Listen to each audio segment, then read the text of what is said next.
This is Greg Pass with the Americans in Wartime Museum. Today's date is August 31st, 2021, and I have the pleasure of sitting down with Bill Rowles. We are in Baltimore, Maryland. Bill, thanks for joining us. Can you tell us your full name and where you were born? Okay, Leonard Bailey Rowles Jr. So my father was senior. And I was born in Baltimore, Maryland, in the city hospital there. And that was getting here.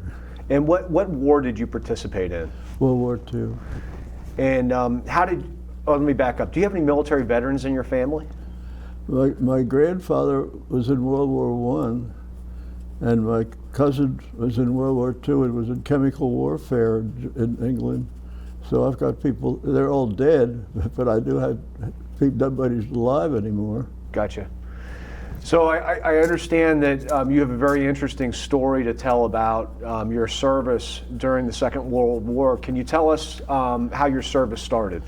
It started, I had been at Hopkins University, and there, I was just starting Hopkins. I just finished Baltimore City College High School, a crazy name for my high school, and I went to Hopkins, where you went, and you gave them $400, and that was your tuition. That's the total tuition that's been paid for my education.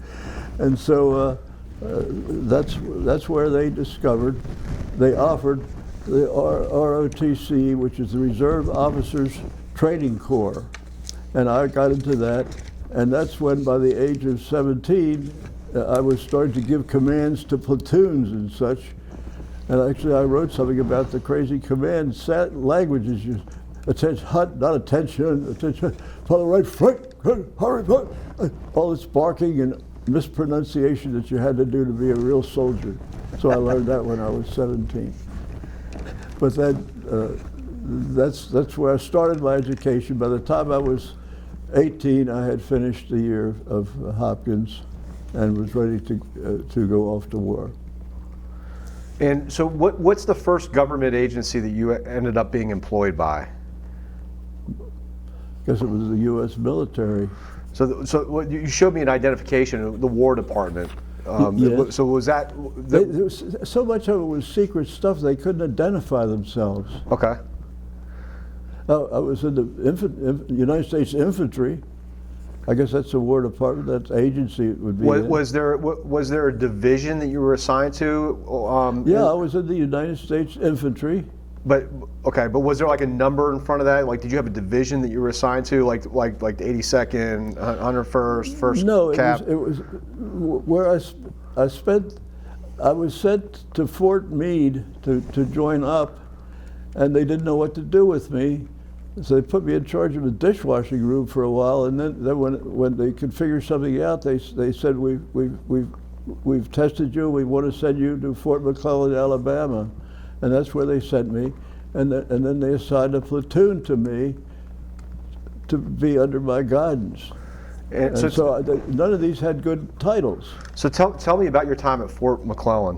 What specifically did you do there? Well, they couldn't figure out what to do with me because my credentials were so peculiar. You usually don't come to Fort McClellan as a rookie, and you led a battalion of troops yelling commands at them. So they just parked me there. They put me in charge of the dishwashing room. And so I had everybody else came there was a raw-ass rookie, and I was too, but nobody knew it. And so they all wanted me to show them how to do it. I would go in and teach.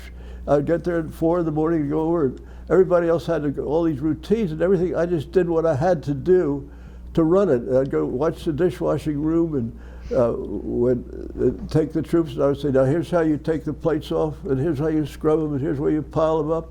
And that was my job, to teach people how to wash dishes. And I did that for about 3 weeks, and then they decided that they'd done enough for me, and they sent me off to Fort McClellan, Alabama, where they figured they could park me there for a while. But then because of all this crazy training I had, they put me in charge of a platoon. I was 18 years old, and I got 40 men I'm supposed to teach around how to fight wars. It was over and over again. I can say every door I ever came to was wide open. So how long were you at Fort McClellan? Fort McClellan? Yes, sir. How long I about? guess it would have been about 6 weeks. Okay. And then where were you off to after Fort McClellan? I was into the where I went to. Yeah, after you left Alabama, where did you go from there? I went to Yale University. Okay. And what did you do at Yale? Studied Japanese with people that they'd brought in from the West Coast who had been interned to be our teachers. And we were all selected to go there because of tests and such. But I had already served,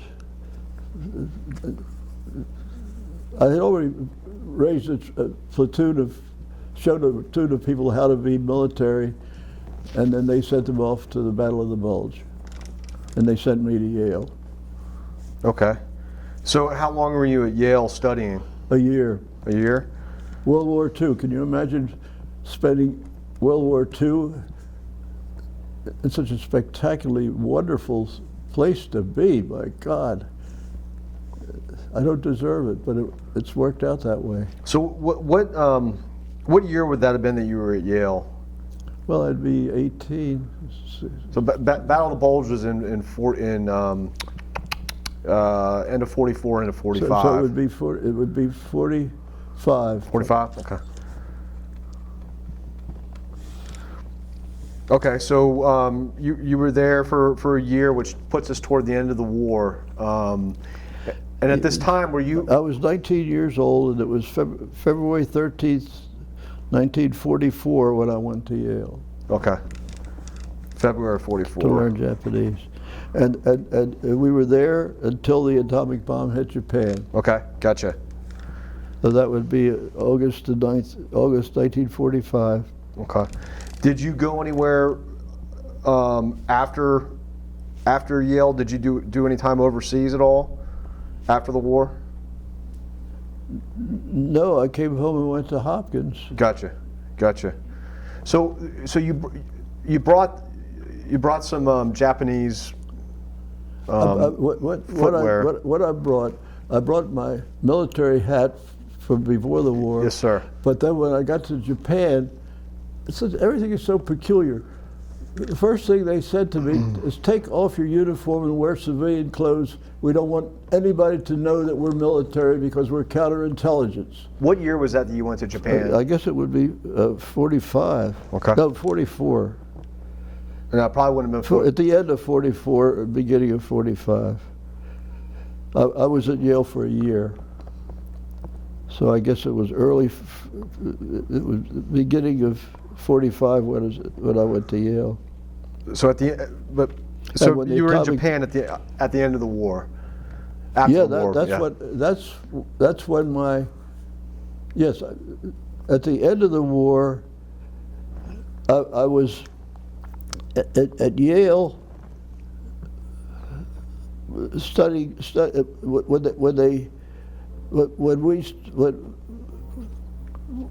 before the atomic bomb was dropped, but before that, they took me out of Yale to send me to Japan. Gotcha. So tell me about what you did in Japan and what your impression was of the country when you arrived.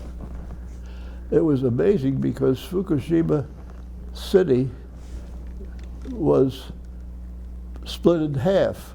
They had a large place where they'd taken all the buildings down, so if the place got bombed, only half of it would burn. And then there was a place near there, Sendai, where we would go and have Japanese baths, which were heated by volcanic cells. But we were pretending not to be military. When we arrived there, go all across the ocean in the troop ship, we were teaching officers what little bit of Japanese we could teach them. And then when we got landed in Yokohama, they said, we're going to send you on up to Fukushima, Japan. And they did that. And when we got there, they said, take your uniform off. You're not, we don't have, notice we have a Cadillac parked out front because we can't show military vehicles. And I was I was wet behind the ears. I was so young at that time. Yeah. And they, the first thing they say, "Are you the new interpreter?" I said, "Yeah, I guess so." They said, "Tell this SOB that if he doesn't have the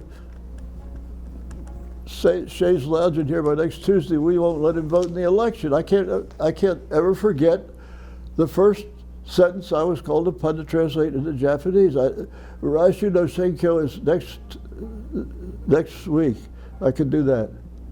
But these were shocking experiences to a kid. 18 years old, geez. But then they discovered that I could run a dark room. So they put me in charge of the dark room in the military intelligence headquarters, and we had all sorts of secret stuff. We could take flash pictures that wouldn't flash, but then to develop the film, you had to do all sorts of secret tricks to develop film that's not responsive to flash pictures. And then they would get Japanese people to come in and do stuff for us. I don't know. We would interrogate people, and I would pretend to not know any Japanese, which is really pretty true. But then we would be in an interrogation. They were trying to find out where atrocities had happened, and so I would chime in Japanese, and then they couldn't believe that a Caucasian person would attempt to speak Japanese. How long were you in Japan for? I guess it was a little less than a year. Yes. I returned home, I guess it was a little more than a year. Okay.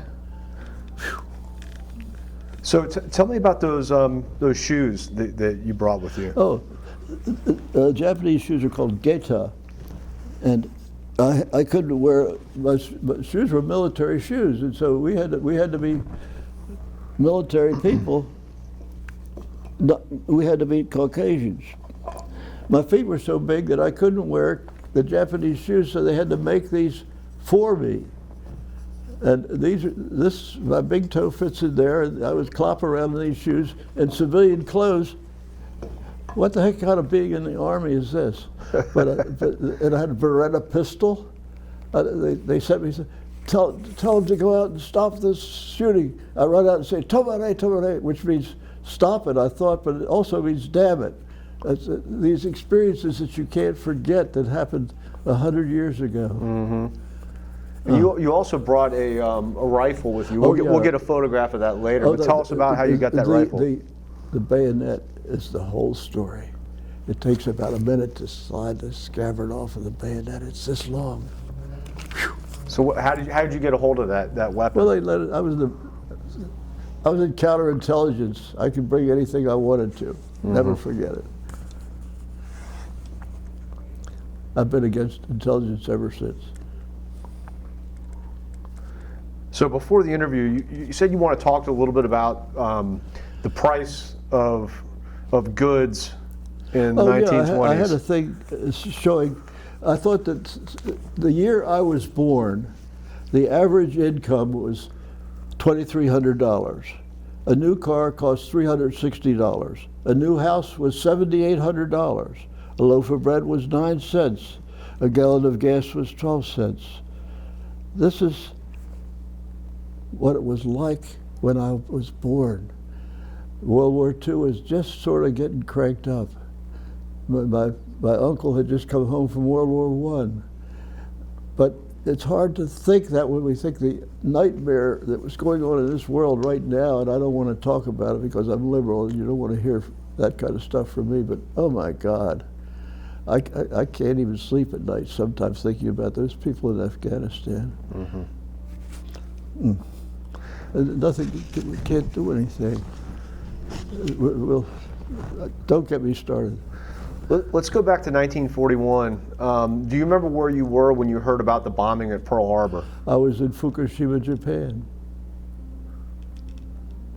At the beginning of World War II? No, wait a minute. When the war started? No, wait a minute.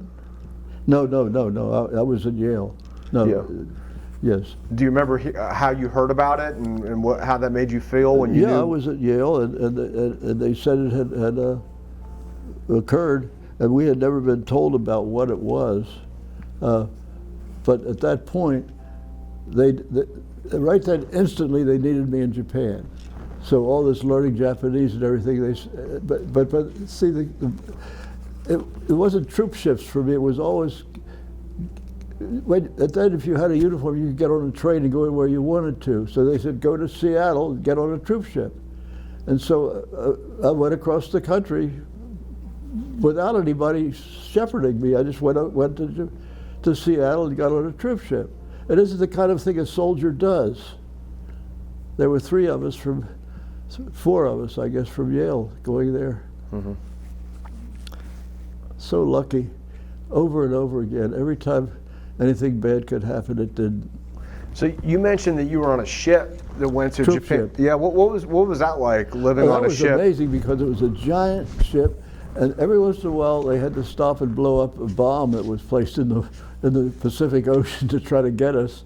But the ship giant ship, and it had a deck on it where they'd taken the cannon out like this.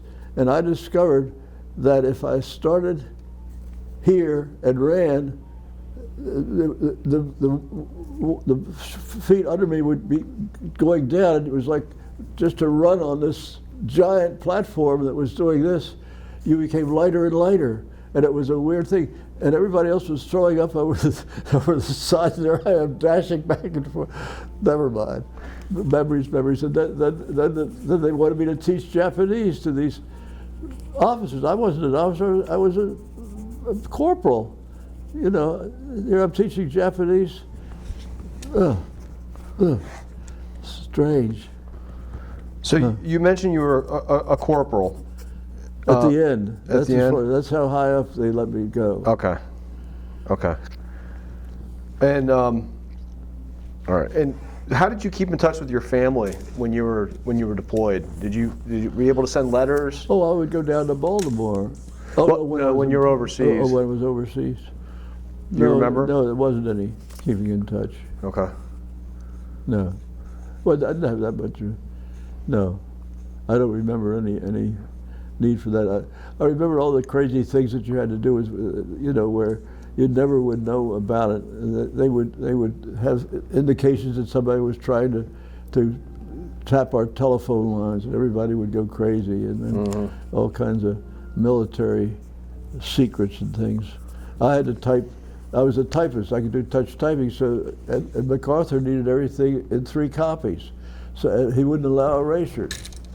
So I figured that if I had to retype a page that took me an hour to type, if I took a straight pen and put it through the periods, I could put it back with the carbon pieces in between it, and it would be a perfect match.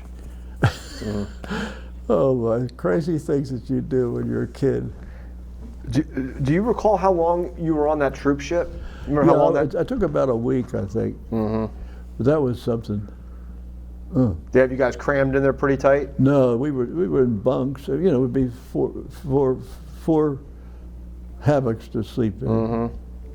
Though the troop ship was, when that war ended, everything was just so nice to have it over. Mm-hmm. But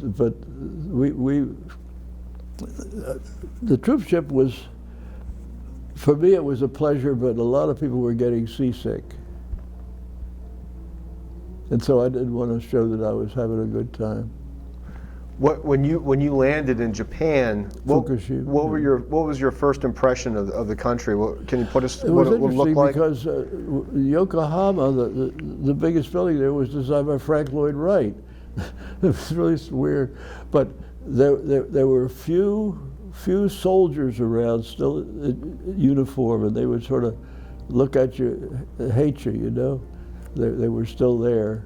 It wasn't overly populated with them, but 2 or 3 people do that to you, then you realize how tough it was for everybody. Did you see any destruction at all over there? Any cities that had been destroyed or?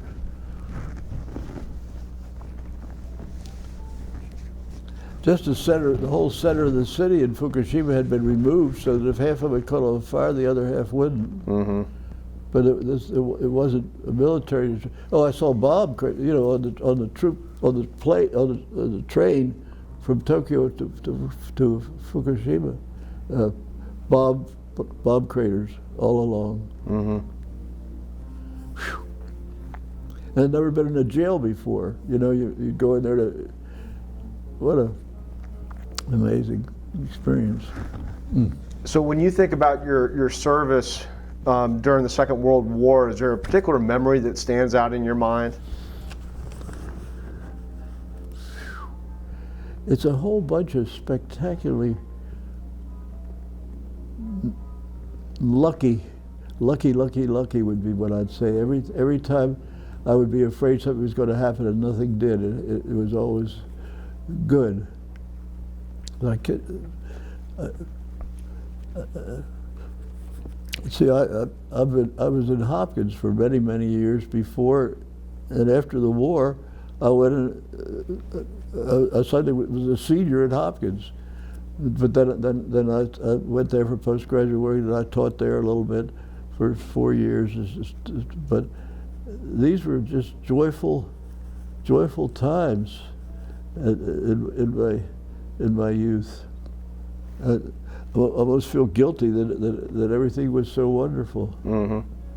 And the troop ship was fascinating because they didn't realize that I was just a rookie, because I was teaching Japanese. They would treat me like I was an officer. Mm-hmm.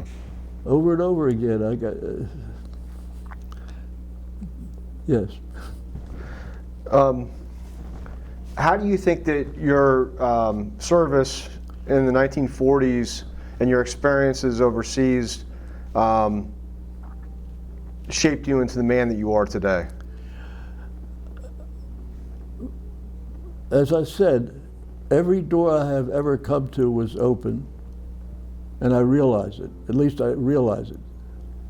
That's the thing, because so much of it is just. I've been going to Osher here for 8 years to take college courses. I love that stuff. It's such a thrill that I never got a doctorate, but when I taught at Hopkins, they would call me Dr. Rowles. You know, I said, ha ha ha. And I didn't want to tell them, but it was just so. I've just been very fortunate, and I've got I've got 3 children, and they're all doing very well. My son Jim is in England now with his wife for a 2-week visit. And my son Tom lives in Atlanta, and he's a soccer player. He got top Emory University stars, pictures on the wall there because he's such an athlete. And my daughter Peggy, of course you always love your daughters more than anybody. So she's the only one nearby, and lives up near Pennsylvania. Mm-hmm. So I've got it's perfect. Well, let's touch on that. Let's touch on family a little bit. So this video can go to the Library of Congress, where they'll preserve it for hundreds and hundreds of years. So one of your great grandkids might stumble upon this video a couple hundred years from now. What would you want them to know about your service to your country? I would say that so many of my intellectual capabilities opened doors for me, and I was never too proud about any of this stuff, but I was so happy that I could handle it. I guess it's that simple. And for, you know, my granddaughter, she went to Harvard, and she took the SATs, and they said, never seen anybody do so well in the SATs. And so I got a little bit of it's in there. And to see these kids, it's just so, nothing bad happens. It's going to, but it hasn't happened yet. So speaking of younger generations, if you had a 18-year-old boy or a girl come up to you and say, hey, I heard that you were in World War II, I'm thinking about joining the military, what advice would you give to them? I would say, with today's situation, I'm scared about any of my great-grandchildren and where they'll be 40 years from now if there's anything left of the world. So I try to exist with it, and don't. I can't handle the situation now. I can't handle it because I can't do anything about it. But it's all this. I was hoping that I'll talk politics if you like. I was hoping that our new president would be able to be lucky and make decisions that would be perfect. And I'm so glad I didn't have to make any of those decisions, because, my God, whatever you do now is wrong as long as the populace doesn't want to get vaccinated. End of comment. Is there anything else that you wanted to add to your interview? Any other memories from the 1940s that you wanted to talk about?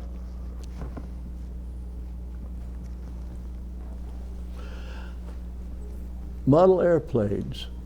I always liked airplanes when I was a kid, and then radio control came along, and I just loved to fly model, even drones and things. I just always loved to do that kind of thing. I sort of lost it now, but that was a real pleasure, because when I was a kid, it was balsa wood with a low rubber band, and now it's like a spaceship. And so I was heavy into building little models and stuff when I was a kid. Yeah.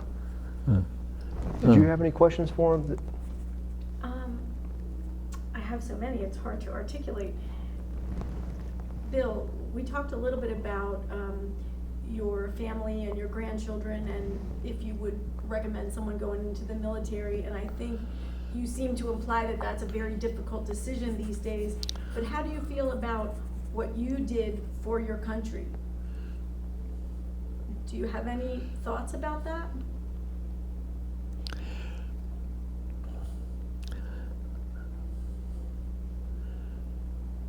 I did a lot of teaching of people, and I would like to be thankful that I could do that, and that I have a great fear about what it's going to be 40 years from now for all these great-grandchildren and such, and I love them so much that it's, I don't want to become obsessed with it, but it's awful. Would your life have been different if you hadn't gone into the service? My life would only have been different if the world situation had been different, because my life, I don't know. Everything. I don't think that's a tough question. So much of my life was steered by the world situation and events that were going on at the time. Yes. That I would like to have gone. I'd like to have stayed after I did postgraduate work at Hopkins, and I taught there for 3 or 4 years. I'd like to have stayed with that more. And gravitate. I was a CPA and running a CPA firm, and I was involved in the 1939 corruption scandals and all. But also, I've had such a. Gosh, I've lived in 8 different countries in my lifetime. For God's sake, it's ridiculous. My son's wife is from South Africa. Now, how many people have been to South Africa as much as I have? And then friends in Russia, all these people around the world. And then my new lady friend, she speaks German so fluently. It's scary to it's just so, life is so full. It's rich and overflowing. And my health is excellent. It's got to stop. But it's not ready to stop. I walked a mile yesterday to get a car that, never mind. It's, I don't know, I never thought about what I would like to have had be different, because so much of it was so wonderful as it happened. And there was gee, what I'd like to have happened is my wife didn't die. That's the most horrible thing, and my lady friend's husband died. We both know about that and talk about it to each other. But no, but lucky. And I'm scared because I live alone now, and when family's living with me, it's health very good, but I don't want somebody to just become a caretaker, because I just don't need a caretaker yet. But I've seen so much of what can happen. I'm a little frightened, but not terribly. Any other questions? Well, I can't thank you enough for coming in today and telling us your story. And more importantly, I thank you for your service to our country. Thank you, sir. It's an honor.